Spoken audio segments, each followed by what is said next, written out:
Assalomu alaykum aka-ukalar. Mana bugun yana bitta darvozamizni olib kelib o'rnatdik. Darvozamizni Toshkentga olib kelib o'rnashtirdik, Qatortolga. Xudo xolasa, kimga qiziq bo'lsa, bemalol telefon qilaverasizlar. O'zbekiston bo'ylab dastavkalarimiz bor. Voha tomonlariga kelishilgan holda tayyorlab beramiz. Bu darvozamizni razmeri 3 metrga 3 metrlik bo'ldi. 1 kvadrat metri 1.400.000 so'mdan tayyorlab berdik. Shumkalik, qavatli darvoza. Ikki yoni tagi 10lik shivler bo'lgan, profillar polni 6 ga 4 1.7 bo'lgan. Listlarimiz ikkilikdan 2 qavatli bo'ldi. Holatini ko'rib turibsizlar, eshigimiz o'rtadan o'ng qo'lda ochiladi. Oshxona-moshlarni ham polni baquvvatidan qo'yib berganmiz. Mana o'zlarini rabochiy darvozalarini o'zimiz chiqarib berdik. Bu darvozaxonamizni bo'yi pastroq edi ekan.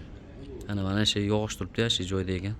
Kesishib ozgina tepaga ko'tarishib bizga razmer berishganida shu razmerga tayyorlab olib kelib o'rnashtirdik. Xudo xolasa, mana bu yoqda ustalar bor ekan. Mana shu ustalar ishini yakunlaguncha olib kelib o'rnatib bering deyishdi. Olib kelib o'rnatib berdik. Mana endi cheykalari eski rabochiy darvoza buzildi-da, endi o'rni buzilgani hisobiga bunaqangi bu shuvoqlari ko'chib, boshqa bo'lib ketdi. Endi ustalar bularni yonini chiroyli qilib, hammani aybini malyar yopadi deydi. O'shanda biz ham aybimizni chiroyli qilib yopib ketadi. Darvozamiz remontdan keyin yana ham o'zgacha ko'rinish beradi, xudo xolasa. Darvozamiz oldiga ochiladi, eshigimiz ichkariga ochiladi. Ochilib-yopilishlariga bitta baho berib qo'yiladi aka-ukalar. Haytek taroq fason deyiladi bu darvozamizni. Fasoni kraskalari mokr asfalt matviy kraska bo'ldi. Kraskalarimizga ham xudo xolasa bexijolat garantiyalarda qilib beramiz. Orqa qismini bitta ko'rsatib qo'yaman. Mana bu orqa ko'rinishidan yopilishi. Tagida alohida qulflab qo'yadigani bor. O'rtasi har doimgidek sentr zamok. Bittada tepa past ochiladi. Darvozamiz xudo xolasa to'shni urugiga keldi mana. Mana buni ko'rib tursa, eng maza qiladigan joyi qanday qo'yib qo'ysa, ana shu joyda tursa darvoza to'shni urugiga o'rnashgan bo'ladi. Choklarni ham yopib berganmiz. 1.5 ga 1.5 larda qo'yib.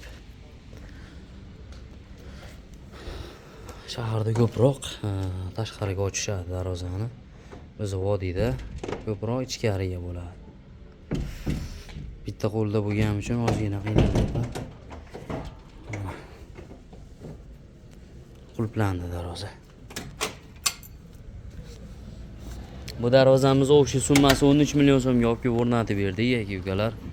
Telefon qilinglar, murojaat qilinglar, bemalol 15-20 kun davomida tayyorlab o'rnatib beramiz. Voha tomonlariga yetdim. Kelishilgan holda narxi misol 1.400.000 so'm bo'ladigan bo'lsa, Toshkent bo'ylab, vodiy bo'ylab 1.300.000 so'mdan vohalarga 1.500.000 so'm, 1.400.000 so'm qilib beramiz. Razmeriga qarab kelishamiz. Agar kattaroq bo'ladigan bo'lsa, sal kvadratdan o'tib beramiz.